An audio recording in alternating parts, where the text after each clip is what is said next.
जिले के वह सोसाइटी ने मुझे आमंत्रण किया था मुझे सम्मानित करने के लिए, क्योंकि मैंने कोरोना काल में बहुत काम किया था।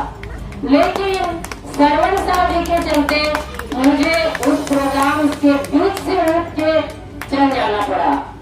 वो घटना मैं आप लोगों को बता रही हूँ कि वो आदमी कैसा है। ठीक है, कहीं सुन रहे होंगे, कोई फर्क नहीं पड़ता। सुधा देवी किसी से डरती नहीं है। उस प्रोग्राम में मैं आई, मुझे बहुत अच्छा सम्मान मिला। मुझे सामने सोफा पे बैठाया गया। बहुत बड़े बड़े समाजसेवी, बहुत बड़े बड़े लोग आए थे और मेरा स्वागत बहुत अच्छा से हुआ। अचानक मुझे मेरा ड्राइवर फोन करके बोला कि भाभी घर चलिए। हालांकि मैं प्रोग्राम में नहीं आ पाती, मुझे काफी फीवर था, लेकिन मुझे इतना सम्मानित करके वहाँ के जो मेंबर थे उस सोसाइटी के वो बुलाए थे, इसलिए मैं तबीयत खराब में भी गई थी। तो मैंने उससे कहा कि क्यों कभी तो प्रोग्राम चल रहा है।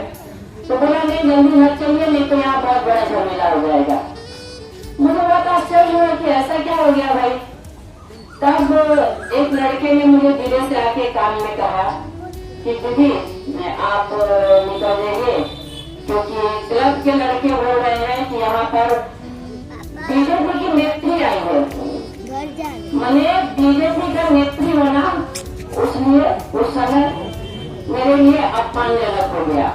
तो बीजेपी की नेत्री आई है, उनको यहाँ से हटाओ, नहीं तो प्रोग्राम नहीं होने देंगे। तो वहाँ काफी बड़े बड़े लोग आए थे, ऑर्केस्ट्रा का प्रोग्राम था, बहुत अच्छा उन्होंने इंतजाम किए थे।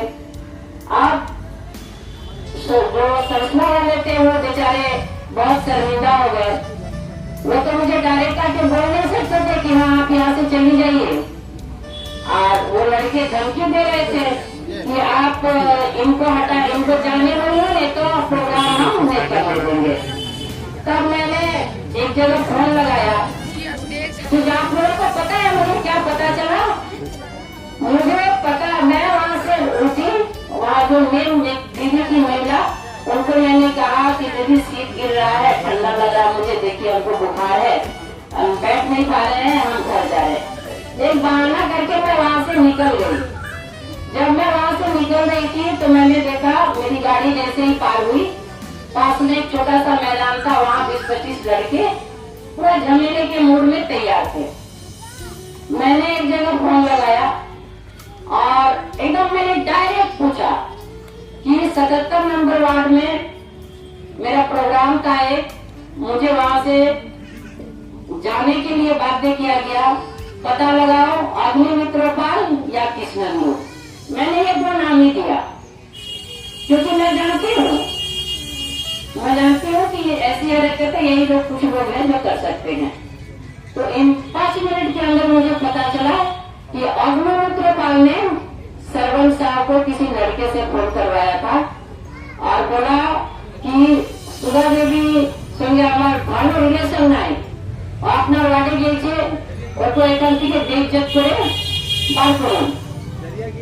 तो आप सोचिए कि ये सरवन साहब तृणमूल कांग्रेस में ये एक काउंसलर थे, लेकिन इनका साठगांठ अग्निमित्रपाल से था। मेरे साथ ये घटना, मैं कोई बहाना नहीं है, मैंने झेला है।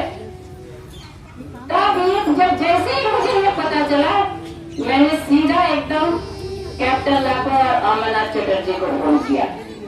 उस वक्त में बीजेपी में ही थी और उसी रात मैंने फैसला किया कि कल सुबह मैं पार्टी छोड़ दूंगी। यदि एक बीजेपी नेत्री होने के नाते कहीं से मुझे अपमानित होना पड़ रहा, तो जरूरत नहीं है ऐसे दल की। सुनाई दे रहा है कि नहीं? सुनाई दे रहा है। मैं इतना उर्दू और हिंदी से तो वाकिफ नहीं हूँ। ये भाई साहब जितने अच्छे बोल सकते हैं यहाँ की, मैं टूटी फूटी हिंदी से मैं कोशिश करता हूँ, ठीक है ना। तो अभी 26 जनवरी का ये मास्टर इरशाद आलम को सब पसंद करते हैं ना, प्यार करते हैं। ये कोई फर्जी मास्टर नहीं है, जेन्युइन मास्टर है। समझ गया ना? अभी खड़े हो जाइए थोड़ा। जेन्युइन ये अपना मास्टर जो है अपना फर्जी नहीं है, किसी को धोखा नहीं देंगे। क्या ईशान भाई कबूल है आपको? कबूल है? बिल्कुल सर, किसी को धोखा नहीं देंगे, बिल्कुल नहीं, घर बनाने बोल के फिर बिल्कुल नहीं सर। ठीक है ना? अच्छा, ये भाई साहब बोल रहे हैं कि हम जिसको घर बनाने का इजाजत दिया, कुछ घर बन गया, लिंटन ढलाई तक हो गया, फिर उसको बंद करा देना, नहीं कराएंगे सर, नहीं कराएंगे। बिल्कुल नहीं। आपने जेन्युइन पास किया है ना भाई? बिल्कुल सर, एकदम पास किया है, एकदम 100% ओरिजिनल। सारे ओरिजिनल है, धोखा भी नहीं देंगे। सुनिए, कोई एक सर अंदर की रास्ता भी है। तो मैं वाकिफ हूँ जहांगीरी महिला से बहुत दिन पहले से। हम जब 11 साल में यहाँ आते थे तो इन जगहों में कुछ आदमी तो मुझे पहचानते थे, अभी बच्चे बहुत सारे आ गए, मैं भी बुरा हो गया, लेकिन ये लोग माशाल्लाह जवान हो गए। मैं एक चीज बोलना चाहता हूँ, 26 जनवरी अभी कुछ दिन पहले गया था, तो हम लोग संविधान का जिक्र कर रहे थे। तो संविधान में सबसे पहली बात जो लिखा गया है, जो हम लोग अपने इंडियन सिटीजन ऑफ इंडिया, हम लोग क्या बोलते हैं, जो sovereign, socialist, secular, democratic Republic, ये 5 चीज है। Sovereign, secular, socialist, democratic Republic हम लोग का कंट्री है। कॉन्स्टिट्यूशन किसने बनाया? कॉन्स्टिट्यूशन का एक ड्राफ्टिंग कमेटी था, उसका चेयरमैन थे बाबा अम्बेडकर साहब। तो इंडियन कॉन्स्टिट्यूशन का बेसिक चीज है, कॉन्स्टिट्यूशन के ऊपर ही बेस करके सारे के सारे लॉ और सारे के सारे हुकूमत जो चलती है हिंदुस्तान में, वो संविधान से है जुड़ा हुआ, समझ गए? तो ये संविधान से बहुत सारी चीजों में देखिएगा ये भी अंतर हो रहे हैं, भेदभाव कर रहे हैं। ये पूरा इंडिया में चल रहा है, भेदभाव कर रहे हैं। अभी ये शासक दल भाजपा है, बीजेपी गवर्नमेंट, आप जानते हैं ना, अभी इलेक्शन होने जा रहा है उत्तर प्रदेश में, उत्तराखंड में, गोवा में, बहुत सारी जगह में हो रहा है इलेक्शन। तो किस पे हो रहा है? बीजेपी बोल रहा है कि हम लोग 80% है, एक तरफ 80%, एक तरफ 20%। तो भाई 20% किसको बोल रहे हैं?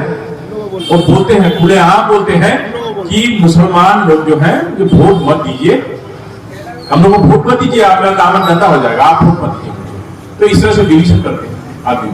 तो सबसे बड़ा जो है गद्दार जो है इंडियन कॉन्स्टिट्यूशन में, ये लोग बोलते हैं कि हिंदुस्तान का, मुसलमान लोग हिंदुस्तान को पूरा करना चाहते हैं। नहीं है ऐसा, वो खुद चाहते हैं, हम लोग एक साथ रहना चाहते हैं। हम लोग तमाम हिंदुस्तान के जितने भी सिटीजन हैं, हम लोग संविधान को मानते हैं, हिंदुस्तान का संविधान बिल्कुल मानते हैं, और हम लोग सारे संविधान के साथ जुड़े हुए रहते हैं। हम लोग कभी नहीं बोला कि हम लोग कोई लॉ नहीं मानते, हिंदुस्तान का कानून नहीं मानते, हर कानून को मानते हैं। हम हिंदुस्तानी हैं, हम भारत के इंडियन सिटीजन हैं, हम मान के चलते हैं। तो 2024 साल में इलेक्शन आ रहा है भैया, जो इलेक्शन में ये बीजेपी को अपना रास्ता दिखाना है, जहां से आया था वापस जाओ, कहीं नहीं था, 2 सीट था इनके।